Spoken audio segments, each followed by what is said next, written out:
Roles and functions in brief of the Central Banking Authority. The Central Banking Authority, Reserve Bank, has two distinct roles: monetary control, including controlling inflation, and bank supervision.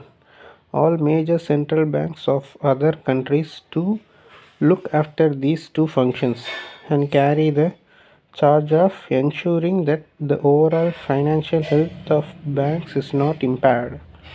This is ensured through off-site and on-site surveillance of banks. Monetary control is exercised through cash reserve ratio and statutory liquidity ratio mechanism, and bank and repo rates, main instruments available to central banks to control prime rates of leading banks. Central bank do act as lenders of last resort to banking system and are responsible for ensuring an efficient payment and settlement system. RBI is the banker's bank, and so they supervise all Indian banks.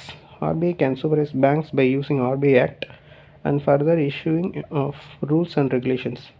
Now, RBI has set up a department called Department of Supervision to control the commercial banks. Commercial banks include public sector banks, foreign banks, and old and new private sector banks. Acceptance of deposit from public for the purpose of lending or investment is the main area of activity.